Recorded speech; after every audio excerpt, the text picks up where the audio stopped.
Hi, my friends. Welcome back and thank you for joining your girl, Anna B, for another episode Behind the Walls. Big shout out to all of our friends who've recently subscribed, especially from the last video, Behind the Walls, Ohio.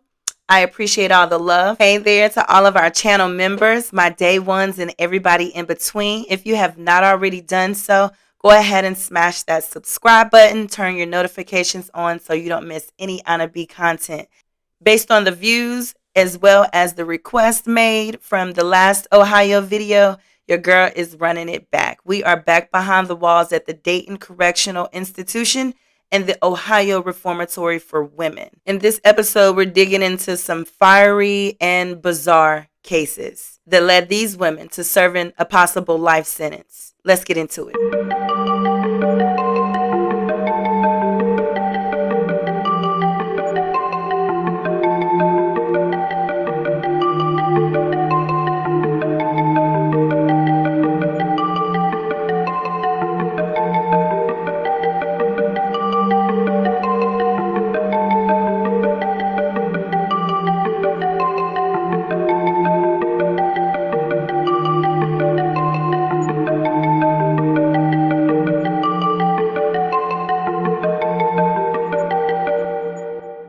In April of 1983, Rosalie Grant set her Youngstown home on fire with her two young sons inside. Neither boy survived. Killed in the fire was 2-year-old Joseph and 1-year-old Donovan. Investigators determined that Rosalie sprayed lighter fluid on the floor of her boys' bedroom. Weeks before the fire, Rosalie purchased a life insurance policy on her sons. And though she also had a daughter, a policy was not taken out on her. At the time of the fire, her daughter was staying with her grandmother. Rosalie set fire to her sons' bedroom, closed their door, and walked outside to save herself, just standing there as the bodies of her babies burned. Testimony from an arson investigator at Rosalie's trial revealed that there was a new can of charcoal lighter fluid with Rosalie's fingerprints on it found in an abandoned building behind her home.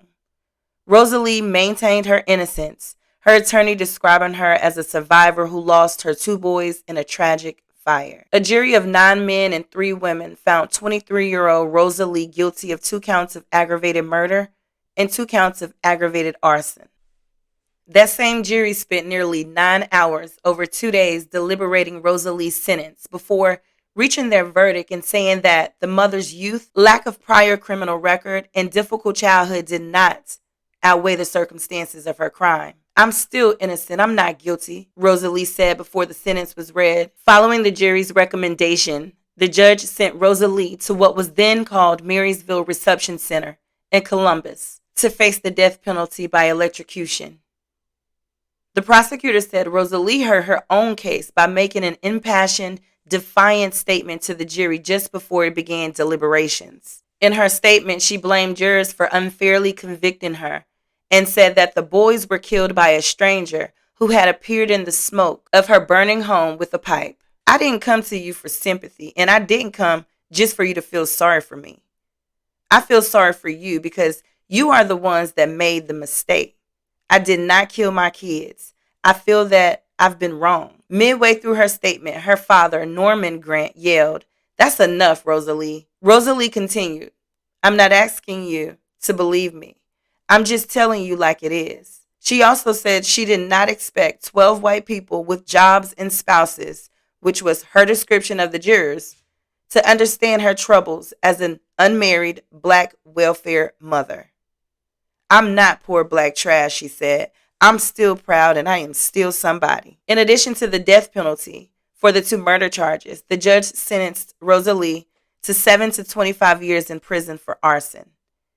Now, capital punishment cases are immediately and automatically appealed. Rosalie's case made it all the way to the Supreme Court, who affirmed the Court of Appeals' judgment to uphold her death sentence. But in 1991, Governor Richard Celeste granted clemency to 8 death row prisoners as he was leaving office. He stated that he had selected cases based on the prisoners' crimes, the fairness of sentences, mental health, and IQ, as well as length of time served. Rosalie was one of the 8 inmates selected. Her current sentence is 20 years to life. The Ohio Parole Board denied her parole in 2023, sending her back to her cell for another 5 years. Parole authorities found reason to believe that Rosalie would take part in further criminal activities if she was released at that time. She, too, is currently at the Ohio Reformatory for Women. Rest in peace to both Joseph and Donovan. Ashley decided to perform an oral act on a 10-month-old little boy, the same little boy that baked in her womb for 9 months. She then, on August 30th, 2011, sent video of herself performing the acts on her son to her boyfriend in Battle Creek, Michigan. That man's ex-girlfriend found the videos on his computer and contacted police. Ashley was arrested the following day. On September 8th, 2011, the Franklin County Grand Jury returned an indictment against Ashley, who was 24 at the time. Next is Ashley Jessup. Note the defendant has exercised constitutional right to remain silent. She admitted videotaping the acts and emailing the video to her boyfriend. The woman who answered the door at Jessup's address, Does Ashley Jessup live here? said she was Jessup's mother and asked us to stop filming. The woman didn't want to comment on camera, but she tells us she's humiliated and just trying to focus on caring for her 10-month-old grandson. She says she's going to fight to be able to continue to do so. The state is requesting $1 million cash assurance bond. The judge set Jessup's bond at $1 million, and if convicted, this mother could spend the rest of her life in prison. A year and a few days later, Ashley entered a guilty plea to one of the 4 charges she was facing. She was sentenced to life in prison with the chance of parole after serving 15 years. In addition to her guilty plea, Ashley will be a lifetime Tier 3 sex offender. If she's released, she will have in-person verification duties every 90 days, and the community she returns to will be notified. She's currently at the Ohio Reformatory for Women. She'll be eligible for parole in August of 2026. Though this is a very disturbing case, thank goodness I'm not saying rest in peace to her son. Donna Brown is serving 60 years to life for the double murder of brothers 20-year-old Justin and 22-year-old Dale Linder. They were her cousins. Their father was previously married to Donna's aunt, who she's actually named after. On the morning of July 5th, 2012, at their father's home on West 23rd Street, both brothers were shot in their chest after Donna showed up with a gun. Dale was shot in the kitchen of the home, while Justin was shot outside. The shooting left the family shocked and in disbelief. They had no idea why this would happen. The day prior, they had a 4th of July cookout, but never expected things to end with violence. Donna had been a suspect from the very beginning. Her arrest did not come long after committing the murders, and she was indicted by a Lorain County grand jury, charging her with 4 counts of aggravated murder, 4 counts of murder, 2 counts of aggravated burglary, 2 counts of felonious assault, and 1 count of tampering with evidence. She remained in jail until her trial began in 2015, and she decided to testify, recounting the events that happened between July 4th and 5th of 2012 for the jury. She claimed that her cousin Dale Jr. had accused her of sleeping with his girlfriend, which she denied. After the 4th of July cookout at her uncle Dale Sr.'s home, later that day, she was at an apartment complex, and while she was talking to another man, she noticed her cousin. She said she approached Dale Jr., asking him to come and talk. She testified that she had apologized to her cousin and told him that she would never sleep with one of his girlfriends. He didn't believe her.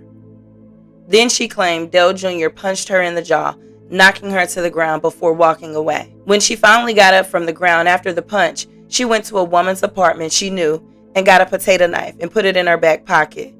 She claimed to be scared of Dale Jr. As she was leaving the woman's apartment, she saw folks running and then saw Justin drop his bike before hitting her twice with a gun. She said she sat on the woman's porch when everyone left.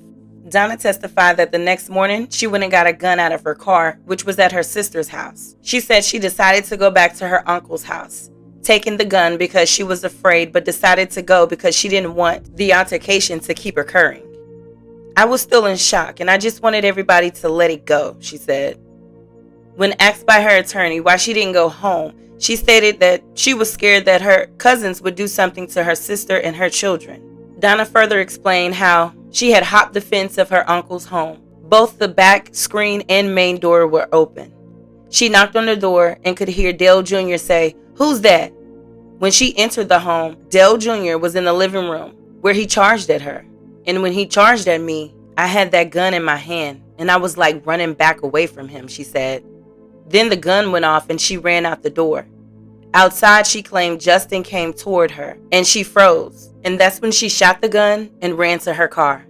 She panicked, tossing the gun over a bridge and parked her car on 7th Street in Lorraine. She caught a ride to her friend's house in Elyria, where she fell asleep. When she woke up, her friend told her she was wanted. Her friend called the lead detective on the case to meet Donna at Hilltop Park in Elyria, where she was arrested. I decided to go over there. Why did you take the gun? I was afraid. I was just still scared. I was still in shock. And I just wanted everybody to just let it go. So, you decided to go over to the Linders? Yes, I did. Why? I decided to go over there because I didn't want them. I just didn't want this to keep happening, keep occurring. I was afraid. I was in fear. Why didn't you just go home? I was scared. I was scared they was gonna do something to my sister and kids. So now when there's really bad blood, you decide it's a good time to go over to where it's dangerous with a gun. That's what you're telling this court jury. Yes, sir. I mean, there's no dispute that you not gone over there, the boys would not have been shot by you that day, correct? Yes, sir. You went there within 2 hours of which you say was a dangerous situation instead of doing any of that. Those were all your choices, correct? Yes, sir. I was afraid. If you're afraid, you don't go there. Isn't that correct?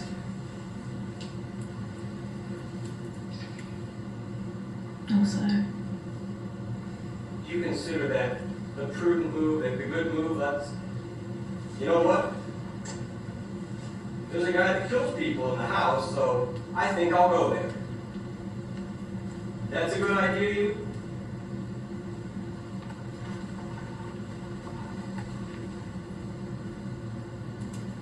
Yes or no? No.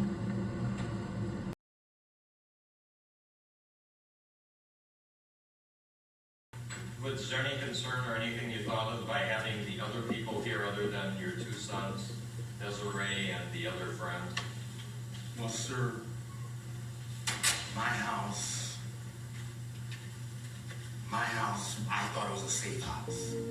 Even Donna Brown was in my house at one time, and she had spent the night over my house. And the Donna Brown we're talking about at this time is the Donna defendant? Brown here, sir. Okay. So she had spent time at your house? Certainly, sir. Was she family? Yes. They have all called me uncle, even though that then we were divorced. All of them.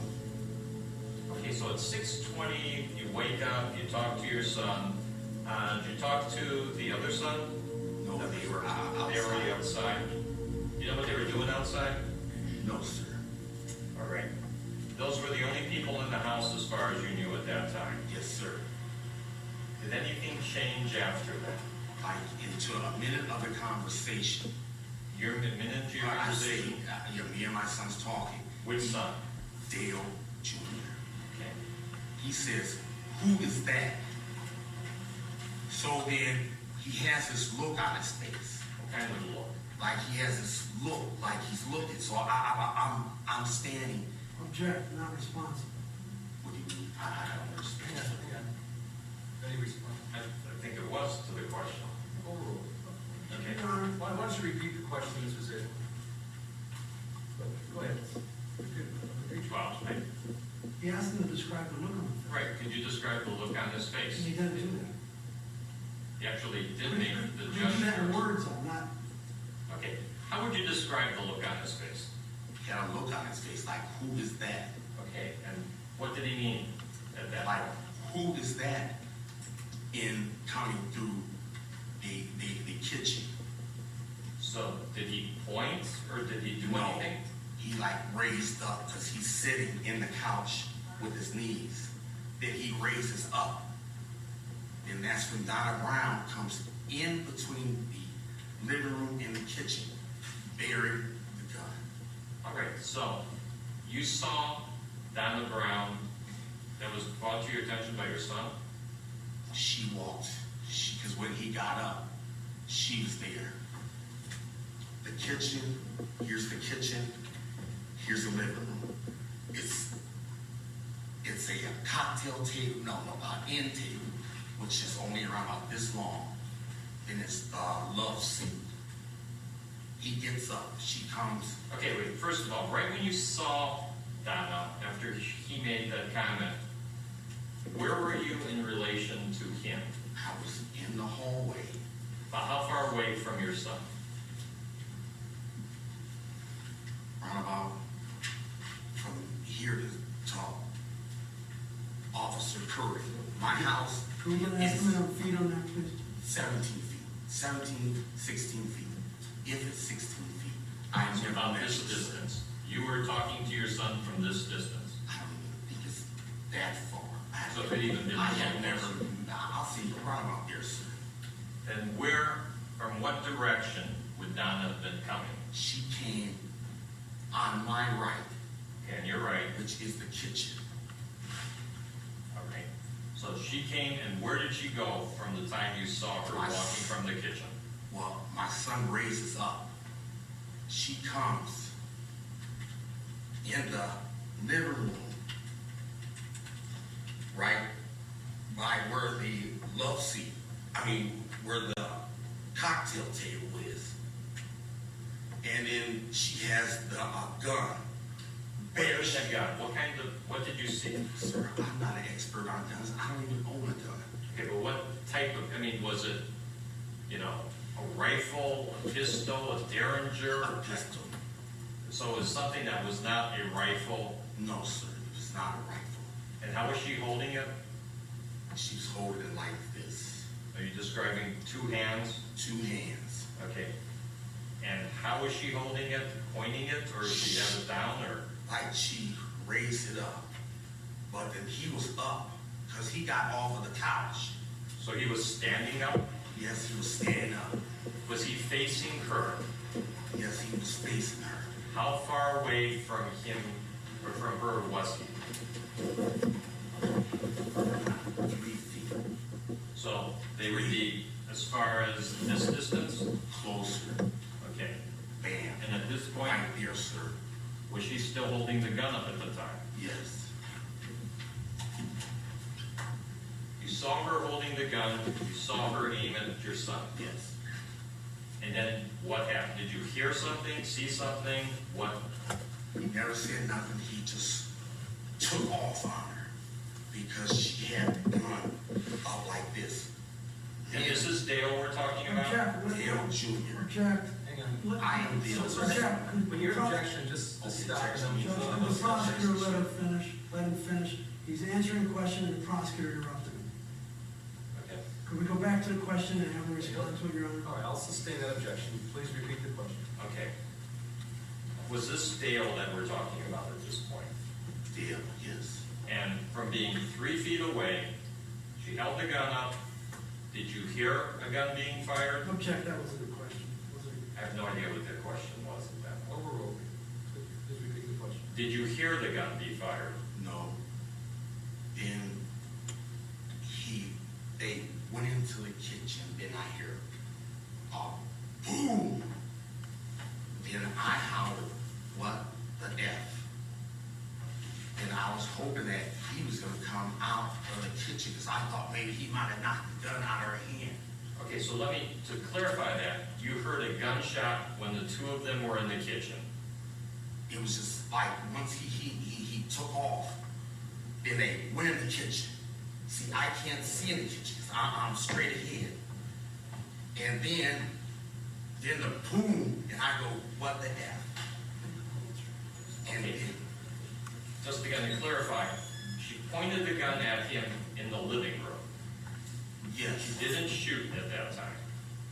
Is that correct? No, she did not shoot at that time, sir. I'm just going over rehashing. I know, but it's over. Next question. All right, then you heard the boom in the kitchen. Yes. You said what you said. What did you then do next? Then I couldn't move. Then that's when Donna Brown backs out the kitchen. She backed out. Like, backed out with the gun. Okay. And she looks dead at me. Then she cuts across the rug in the living room, sir. He goes out the front door. Did your son come out of the kitchen area? No, and that's when I ran into the kitchen area. What did you see in the kitchen area? When I walked in, I seen a gold bullet, a shell by him, and I looked at him, and he turned his head to me, and he said, "Dad, get tube." Tube is what he called Justin Linder. That was his nickname for my son. He said, "Dad, get tube." He said, "Dad, get tube." And blood's coming out of him, coming out of him, right? So I said, "D, no, come on," because I call him Dale Jr. I said, D, no. I said, no. And then I hear, can I keep on? Yes, please keep going on. Then I hear Desiree banging on the door saying, she just shot Justin. So I run out to Justin, which is in the next yard. He's sprawled out. So when you said in the next yard, was that the neighbor's house? The neighbor's yard. To the left. If you come out of my house, it's to the left. I go out there. He's lifeless, but I grab his shoulders. I call him Moo. I said, "Moo, get up, Moo, get up. And then I think, that voice, man, you gotta call 911. So I'm calling, I called 911. And then that guy, he picked my son up, and then I seen like blood and like something, like guts or something, laying there. And then he kept saying, "Man, no," because they called Dale Jr. Ski. He said, "Ski, come on, man, hang on. And then they said, so I wanted to go back out to Justin, and they said, man, she might still be out there. And then that's when police came. Okay, when we go back, when you first saw Donna Brown come in, did she say anything at all to you? She looked dead at him. Did she say anything when you saw her immediately to your son? Check. Can we get a response to that? He did respond, but maybe you didn't hear it, so. It wasn't responsive to the question. Stop, sir. Then let's go back to the previous. So the question was, when she walked into the room, did she say anything at all to you? Just looked at me. I thought she was going to shoot me, sir. I couldn't move. Okay, did she say anything at all to your son that was there with you? When your son left and went to the kitchen area, did you hear any discussions between the two of them? It was the time, sir. He just knew that he had to try to get the gun because she had the gun on him.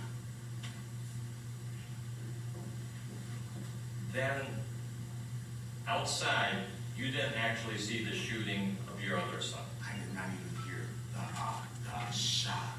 I'm not gonna lie, I did not hear the shot because I'm in there with my other son, you know, and at the time I wasn't even, you know what I mean? We're talking, you know, split seconds, sir. We're not talking hesitation. I'm talking, you know, bam, bam, bam. I'm not, you know what I mean? Yes, I understand. When you went outside, your son was still alive, is that correct? To me, I thought Justin was dead because Justin was not moving. He was laying. Because the reason why is when I come out, I seen them red and white gym shoes. And he's laying out, face down. I didn't know where he was shot. I never knew where Justin, and I didn't see blood. But I kept grabbing him. I said, get up, move. Get up, move. I said, man, get up, move. You know, and that's what I said, get up, move. So after that, the police came, the ambulance came. Was Donna Brown still there when the police came and the ambulance came? Sir, no. I never seen her after she left the front door. Donna's self-defense claim was not believable. She was found guilty and sentenced to 30 years on 2 counts of aggravated murder each, plus 2 years for tampering with evidence. The remaining counts were merged for sentencing purposes. She's at the Dayton Correctional Institution currently, and per DOC records, her first parole hearing won't come until 2072. Rest in peace to both Justin and Dale Linder, and many, many condolences to their parents.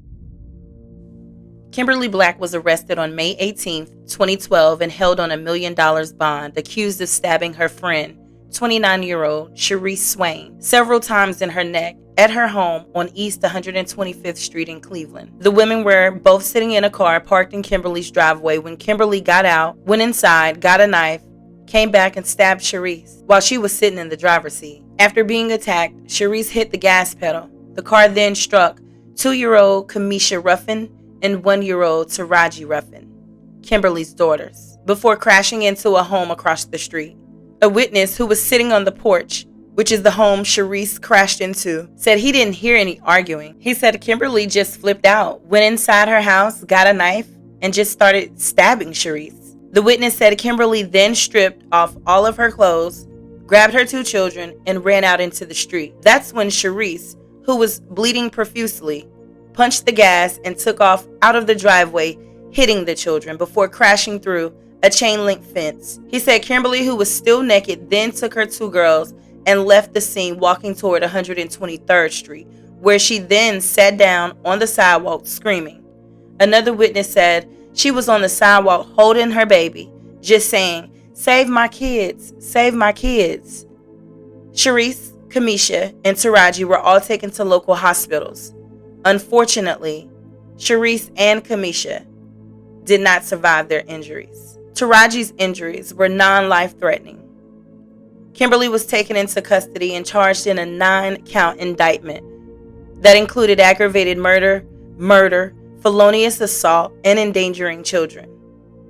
In November of that year, Kimberly pleaded guilty in what the prosecutor described as a drug-crazed attack. Sharice and 2 other women who had actually come over to Kimberly's house to cheer her up. The prosecutor explained that Kimberly suffered from depression and was on medication. Kimberly had also smoked a cigarette laced with PCP when she suddenly attacked her friend. The prosecutor believed she went through a paranoid hallucination, but she still would be punished. And after entering guilty pleas to murder, aggravated murder, and 2 counts of endangering children, the judge sentenced her to 33 years to life in prison. Her parole opportunity will come in 2045. She too is housed at the Ohio Reformatory for Women. Condolences to both families, and may Sharice and Kamisha continue to rest in peace. Everybody up, face front! It's another typical day inside the Ohio Women's Reformatory. Counting, ladies. But with 2,300 prisoners and 200 of them considered lifers, No 2 days are the same here. Softly and tenderly, Jesus is calling. 56-year-old Sharon Young knows this prison well. She was sentenced to death row at the age of 26. I pulled the gun out, and he asked me, I'll never forget it, please don't shoot me. It was 1983. Sharon was drunk at a bar in Cincinnati. The owner offered her a ride home. When I reached in, he either came at me, moved, because I kind of had my head turned, and I ended up shooting him, and he died. On which day he shall cause a current of electricity of sufficient intensity to cause death to pass through your body. They were right to kill me. They certainly were. Young's attorneys appealed her conviction, citing trial errors, and won.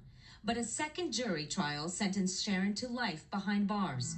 She considers that her second chance at life. Behind bars, she's taken everything from anger management to domestic violence courses to education classes, along with a dog training program.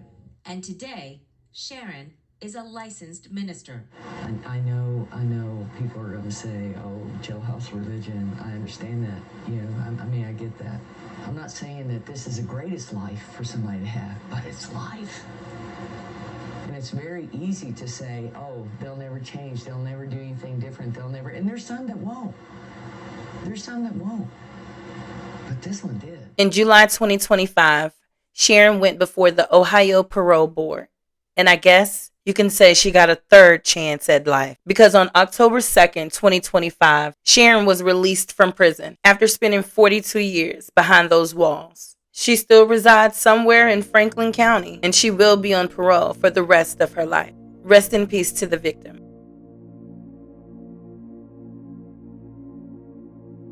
And that's a wrap on women serving life in Ohio. Thank you for listening and tuning in. Until next time, my friends, y'all be good.